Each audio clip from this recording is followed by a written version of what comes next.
It's an honor to be joined by the new voice of the New York Yankees, along with Susan Waldman, Dave Sims. And you're getting set, Dave. You were just telling us you're going down to Tampa, first game tomorrow? Yep, going down to Tampa tomorrow.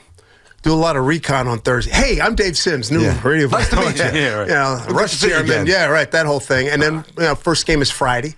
Friday, Saturday, Sunday. Wednesday, Friday, Saturday, Sunday. Got 7 games, 12 days, rock and roll. Wow. And then tee it up against Milwaukee. Now, I first met you doing Big East basketball. You going to keep an eye on the Johnnies here across the TV? Very excited. Yeah. The last time I saw him, I did the Xavier game at the Garden. Yeah. I had him then, and I had him against Butler on campus where they shot 1 for 21 from 3 and still won the ball game. Love their defense. I love the tenacity. If they shoot well, they have a chance to go deep. If they have one of those off shooting nights, they're in trouble. It's a big pretty if. much, yeah. Well, I would push back a little bit, and you're not wrong. The numbers are what they are. I don't know if they have to shoot well. They just can't shoot horrendously. We're talking the same language. Yeah, okay. It's 1 for 21 is not going to cut it against a good team. 1 for 21. Come on. But I like they cover each other. They do their switches. They do them with very effectively, with a lot of meaning to them. They want to shut you down from getting to the rim. Yeah. They can do it. Yeah, and that's true. Ejiofor, the other day, the game they won the other day, Ejiofor, I thought he did a great job posting up, and I thought they did for stretches. They didn't get him the ball. He's open. He's got the guy in the hip. Give it to him. Let him operate. It didn't happen. So anyway. All right, where we at with the Yankees? Your thoughts here? It's been a disastrous spring. I'm keeping my chin up, but obviously I'm bummed out. I like Cole. I spoke to him I won't say a lot, but when he was with Houston, when I was in Seattle, so we'd see Houston. Freaking hate Houston. But anyway. Good. Fit right in. Exactly right. Yeah. Really good dude. And I was talking to somebody this morning. Jason Stark told me this, that Booney told him last year when he was out, when he got shut down, he came around. I mean, he's an alpha dude. So he was always around. Maybe not always, but when the guys were at home, he would be there. He would show up. He would be present. He would take comments, questions, give advice. That's a big part of leadership right there. And I'm curious to see who fills that void. Here's the other thing.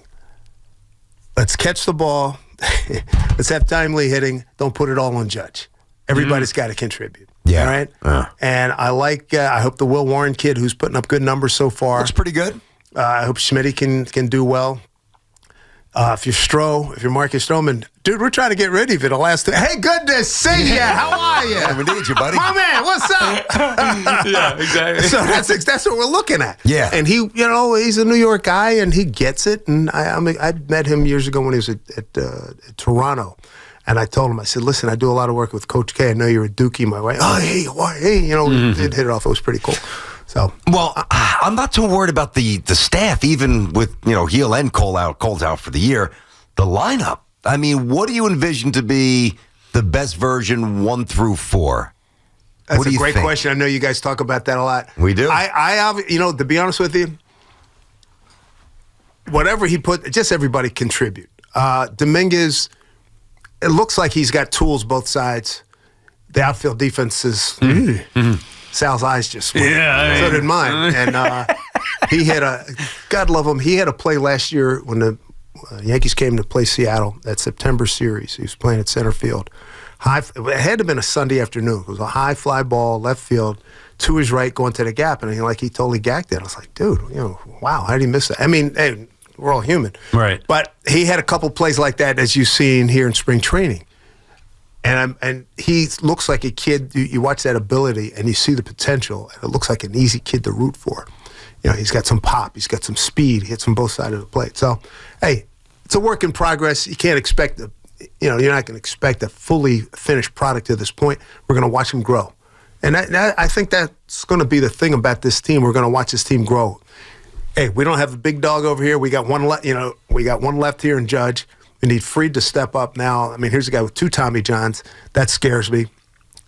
And hopefully, that he's in this situation. He's been listening to Roger Clemens. He's been talking to Andy. yeah, that's a lot of information to disseminate and to soak up. And hopefully he's done a really good job, and I look forward to talking to him about that. BT and Sal on the Fan. Dave Sims, voice of the Yankees, joining us in studio ahead of his trip down to Tampa, getting to call some Yankee games before the season gets started in just a couple of weeks. You, Dave, has been with the Mariners for a long time. You know the American League as well as anybody. Who do you think are the teams the Yankees have to worry about? Because part of our argument is like, yeah, the Yankees get hit by injury, but the American League stinks. Do you view it that way? Who's the big threats to the Yankees? I don't think the league stinks, but it's certainly not dominant. And, Boston's got its pitching woes. I mean, the Brian Bayo kid, who's really good, he's out. And what's the kid's name? Cutter Crawford, he's out for a while. The offense, I think those boys are going to swing the bat pretty well. Bregman's got some ridiculous numbers in Fenway. Like his OPS like 1,100. Yeah, like 375 batting average. And only 2 and change, like 202 here at Yankee Stadium. Yeah. I was told by a very good source about 2 months ago, I said, any chance that the Yankees get Bregman, he ain't coming. It ain't going to happen. They tried and he wouldn't come here? Or he wasn't going to come here. Now, what about Arenado? Can we get him? We need somebody third. I thought that was going to be a layup. Me too. I really did. I thought it was going to be done months ago, Dave. It's not my money, but in terms of a guy who's 10 gold gloves, all out effort dude all the time, and he's got some pop. I mean, he fits the bill, and that shores up the defense. And I thought that was going to happen. So now, Peraza and Cabrera, hey, boys, show me something. Yeah. And the other thing, I know Arenado had a down year offensively last year, but I look at Goldschmidt. He had a bad first half, great second half. Too much pride, man. That dude's going to be ready. Yeah, I agree with you. I fully expect him to be very good this year. I'm not going to put numbers up. I'm just going to say he's going to be a big contributor, and I like that. I tend to agree. Little sidestep with the Yankees here. So those who don't know, Dave was one of the midday voices back in the day, 89 to 93. Is that right? I love this. 93. Yeah, okay. Yeah. It started with Coleman and the Soul Man? I hated that. Larry Kenney put that on me, okay? Mm-hmm. One of the greatest voiceover guys in the history of the business, and he was on Imus's crew. And they would always, for Imus, I mean, of course, they're breaking their chops all the time. Yeah. And one time, something happened, and Dove might remember better than I do. No, Dove remembers nothing. We ask him all the time. But he said, Coleman and Soul. I said, I don't reference that. I dig the fact that Eddie's one of the all-time great dudes. Boston Irish. I'm a black kid from Eddie Philly. Yeah. So I get it. Yeah. But I'm not buying. Okay. All right. So I put up the, call off the jam like in roller derby. Yeah. Well, I'm not buying. Not buying at all. Don't like it. Don't do it. Okay. Well. And they still did it? They didn't do it in promos, but in the ball breaking process of Imus, of course they were. So it was not the official name of the show. All these years, Dave, I've misinformed them because I just assumed. I thought it was too. Yeah, that was the name of the show with you and Ed. I never called it that. Eddie never called that. Hey, it was Ed and Dave, Dave and Ed. Wow. So there was never like, I'm going back to the jingle. Eddie, No. Really? I was the only misled on thing that. Soul Man was the first, and Dove, you probably remember this. You played Sam and Dave Soul Man. That's the song. You'd hear the open. You'd hear the guitar riff, right? Okay. Remember that? Eddie C, that must have been a trip. You and Eddie C having some fun in the early days. Eddie, and I love him. He's a good dude. Oh my God, he's such a good dude. Were both of you guys single at that point? Because if you were, I'm sure you had a couple of good nights out. No. I was happily married. I still am. 42 years. Oh, I got you. But Eddie eventually did he got married shortly thereafter. I remember going to the wedding. It was interesting. I think, I'm not going to name names, but I think certain parties wanted that to be a black-white kind of thing. Okay. Where there'd be some polarization, there'd be a lot of disagreement, and there'd be a lot of fireworks. Mm-hmm. Well, Eddie's only a year or two older than I am. So our reference points are damn near the same. And a lot of other things are the same. So we agreed on, I don't want to say we agreed on everything, but I think we had a fair eye on everything.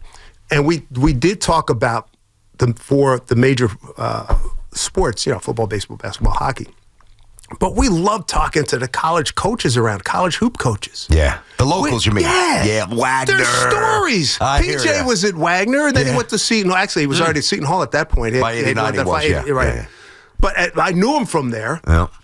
And I remember Calipari was just getting started at UMass. And I remember Dover, whoever was engineering, says, "Hey, we got John from so-and-so. Hey, boys, it's Calipari." And we talk hoops.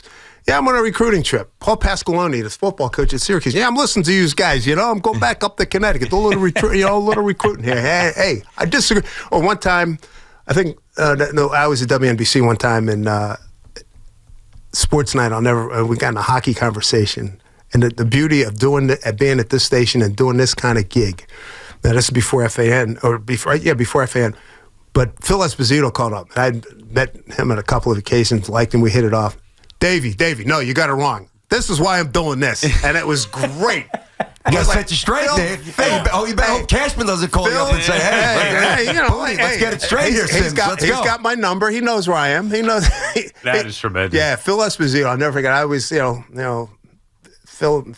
was just a great player. And what a a vivacious personality kind of. Yeah, those are the best. Dude, I reference 89 to 93. Do you remember, what was the biggest story? Oof. What was it? Was it Pat Riley coming at the end of that? Was it? Yeah, that last year, Riles came in.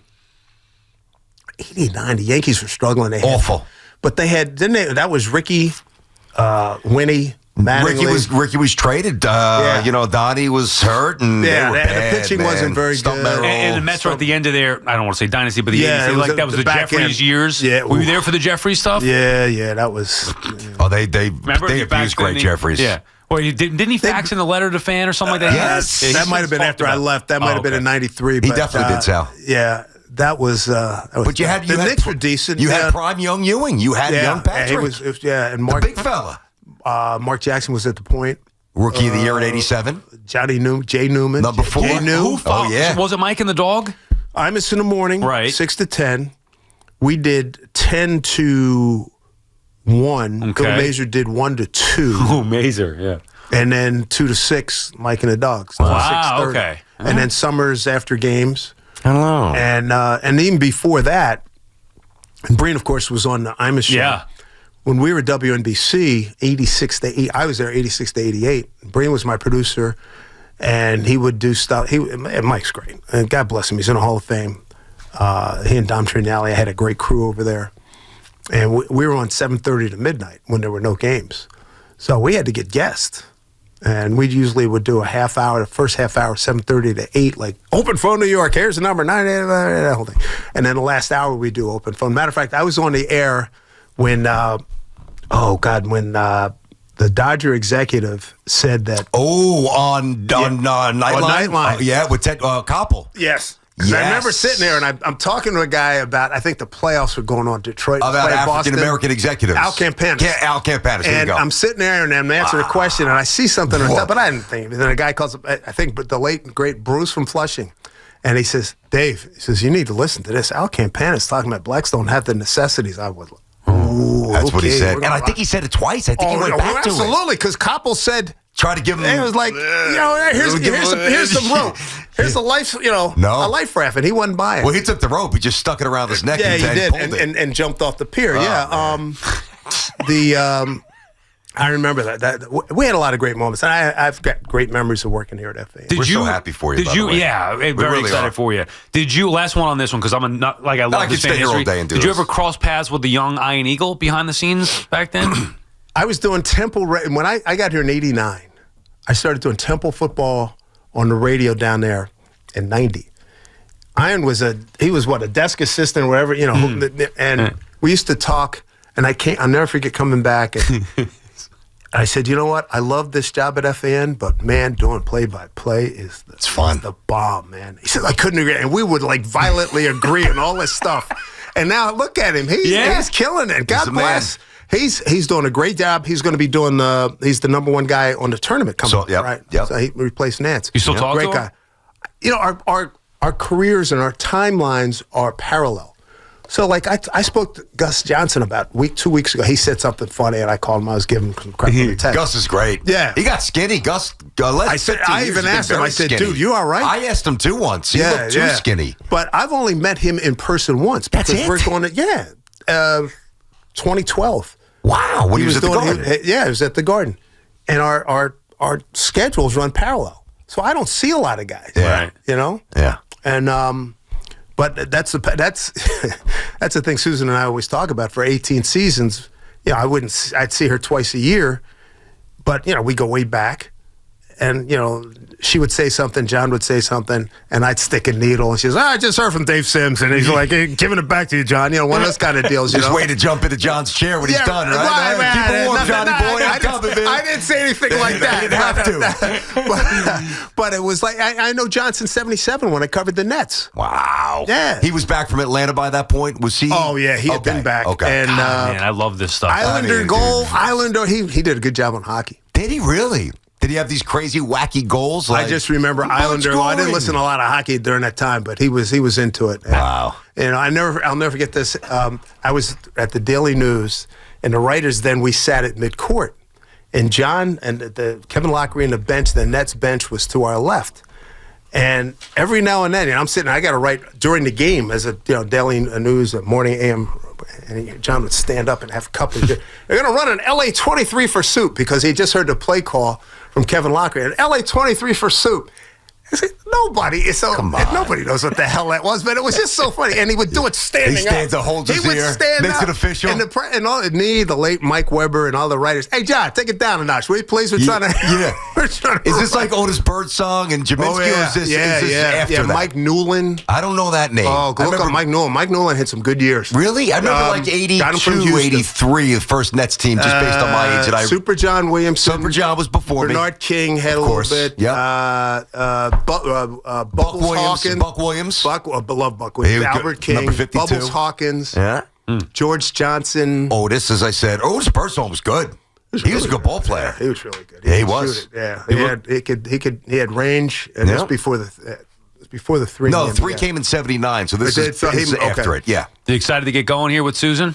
Yeah. I've seen Susan at you'll appreciate this, at the Italian American Baseball Federation banquet up in the Bronx. Okay. Then I saw at the Baseball Writers dinner, and then we were here for Meet the Announcers about a month ago, maybe not even a month ago. And I'm assuming you're going to be down there in Tampa together, right, Susan? Oh, yeah. Our flights probably landed at the same time, yeah. All right. Yeah. Hey, I'm psyched to be with you guys, psyched to be back part of Congrats, the man. fans. Home. Welcome back home. Amen, brother. That's awesome. We'll talk to you during the season. Please, look forward to it. Get the latest and greatest on the you Yanks. bet. Good luck, Dave. Hey, We're man, looking good forward to to see you listening to you. guys. Plenty of BT and South shout-outs on the broadcast, okay? Don't forget that. Rule number one. You have to listen closely. I do. He does it. I do. There you have it. I may sneak one in. Yeah, there you go. have it. Dave Sims. Make sure you check him out. Go to Tampa this week. And, of course, we'll have the games on the Fan.